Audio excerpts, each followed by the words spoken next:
Have you ever left a party or a meeting and thought, why am I so tired? I didn't run a marathon, I didn't lift any weights, I didn't do any movement and all I did was talk to people. It's not that you don't like people, it's not that you're antisocial, it's that your brain and your body process social energy differently. And the more you understand why, the more you can stop beating yourself up for it. So today, let's answer that question. Why do social interactions drain me? Team, a subject very close to my heart today. Hello, how you doing? My name is Bart Walsh. I'm a fitness expert. I'm a motivational speaker. And I'm here to talk to you about social interactions. If you are new to the show, hey, welcome to the family. Great to have you here. Make sure you do subscribe and follow along the journey. We are hitting all aspects of self-development in this show, all in the name of making you physically, emotionally, and mentally more resilient. I've got your back. Let's make your life better. If you haven't already, follow me on Instagram at walsh.fit. A lot of the clips of the show get shot out there. A lot of other fun stuff too. There's some crazy stuff happening, including the Jets gathering that happened just last weekend, which actually prompted me to do this topic today. The Jets gathering is awesome. It's my favorite event of the year. I had the pleasure of running a few sessions, a couple of panels, and doing a few workouts, doing my thing. I love it. But after weekends like that and events like that, I am absolutely destroyed. And no joke, it takes me about 2 weeks to recover from it, my nervous system, because of my condition a little bit, but also because of the energy and love I put into an event like that. So if you went to the Jets gathering, thank you. It's so good to have you there. I really love this network and I'm excited to see where we'll be in the next few years. But it prompted me to think about this, like, why do I get so tired after speaking so much or after social interaction? So without further ado and further stalling for time on this podcast, let's dive into social interactions. Why do we get so tired after them?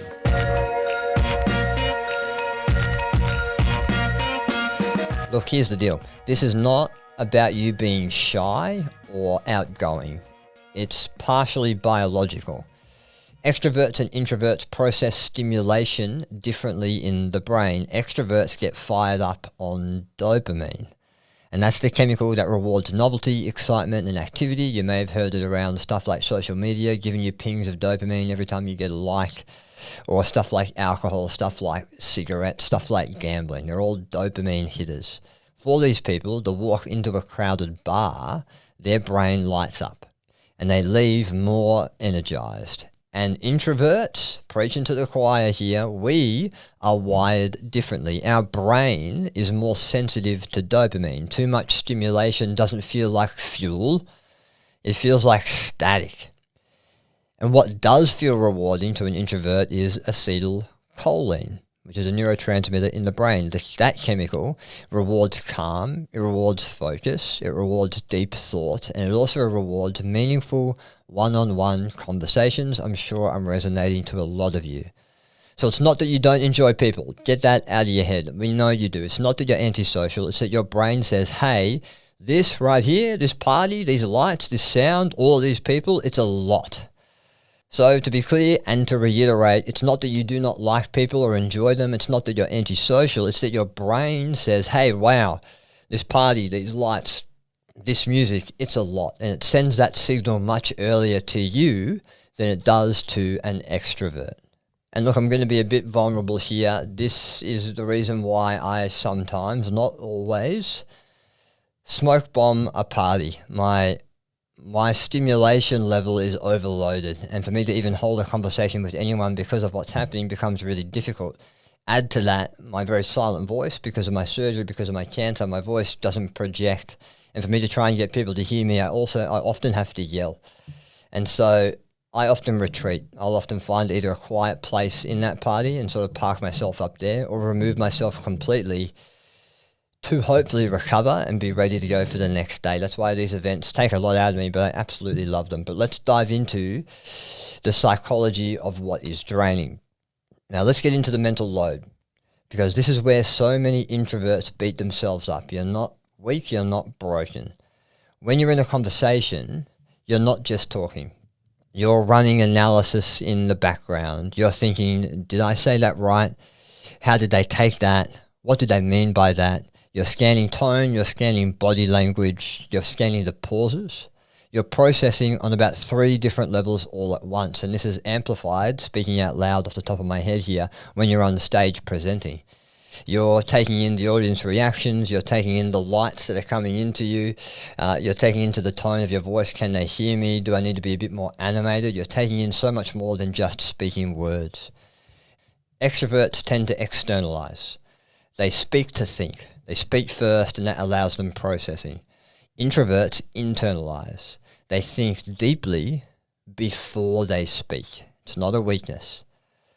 That means every interaction isn't just a conversation. In some instances, it's a workout. And I can guarantee you can pinpoint someone in your life that speaks through everything out loud for them to digest and comprehend things. I have someone very specific in my mind that works in our office.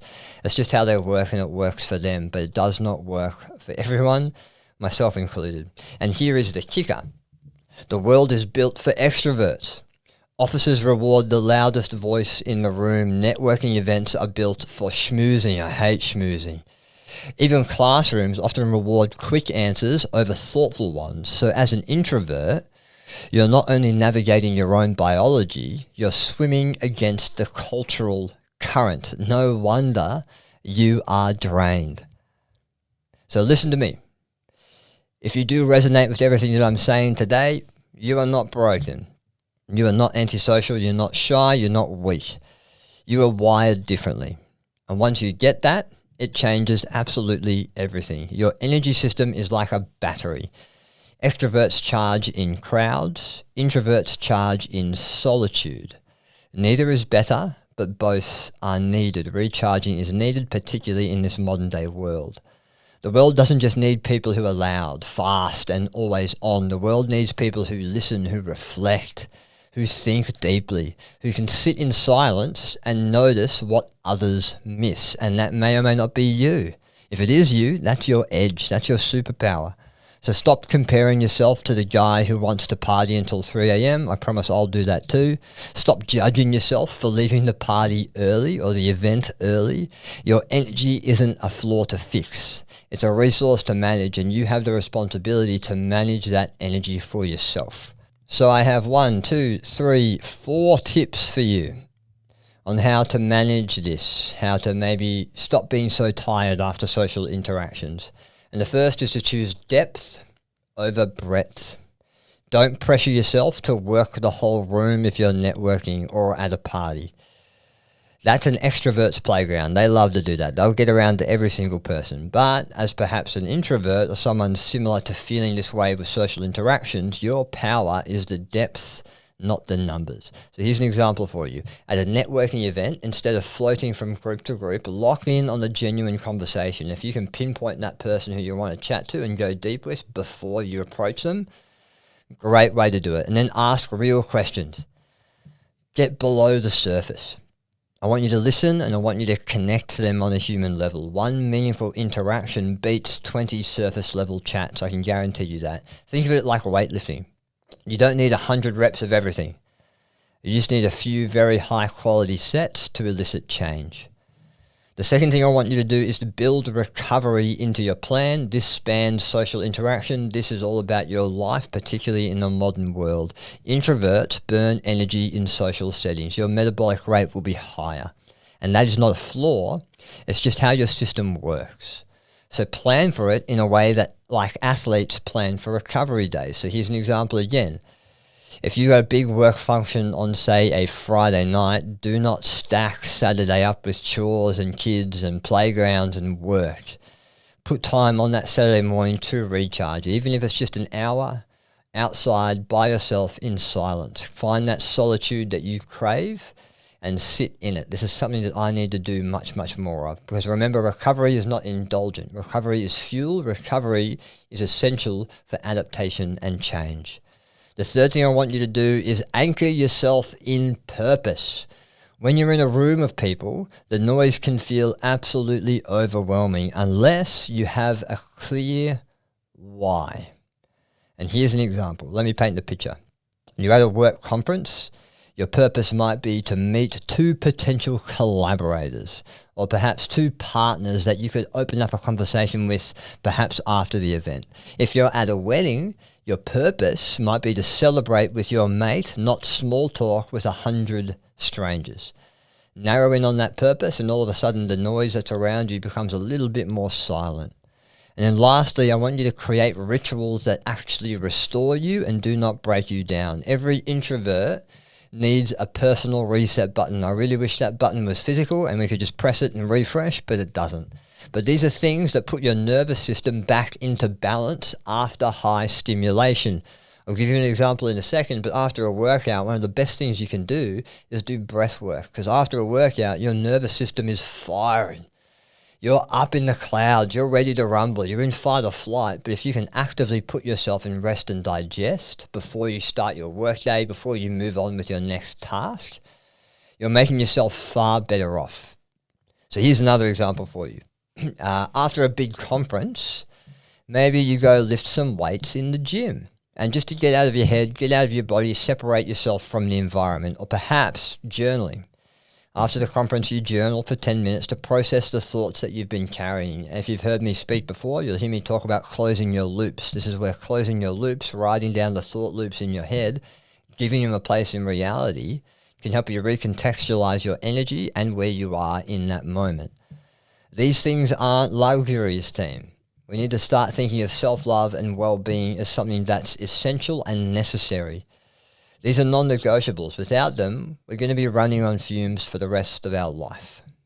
All right, I want to pump you up a little bit. Introverts, I want you to hear me. You aren't broken. You're not failing. You're not less than. Your brain is wired for depth. Your heart is wired for connection, and your energy is wired for meaning. So stop fighting the way you're built. Start working with it. Does this mean not going to any parties or ever interacting with people again? Hell no. It's about doing it in a way that works for you. I want you to protect your energy. I want you to value your downtime. And when you show up, I want you to show up as you, not trying to be someone else. Because the world does not need to be louder. It needs you to be real.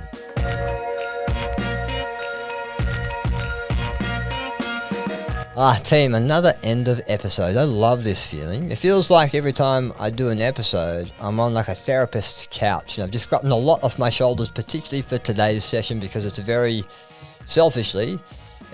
relative to how I feel sometimes when it comes to social interaction. Thank you for listening. If you do resonate with anything I say today, hey, I want to hear you. I want to hear from you. Write in hello@bartwalsh.com.au. Write in what resonated with you, how it may help, what changes you're going to make. I want to hear your stories. I want to make this a conversation and not like me talking to myself in an empty podcast studio. So please reach out through socials, through email. But there's a lot more content coming your way, team. This train has just started and we are going to go to places that I don't even know exist yet, and I need your help. So make sure you're 5-star rating it. Make sure you're subscribing to the show. We're on YouTube too. If you're just listening to this, jump on YouTube. You'll find me. Subscribe to my channel. See me waffle along, not just hear me. But team, as always, it's so good to be in your ear holes and or your eye holes. That's gross. Thank you for being here. I'll hopefully see you again for an episode very, very soon. Remember to choose resilience.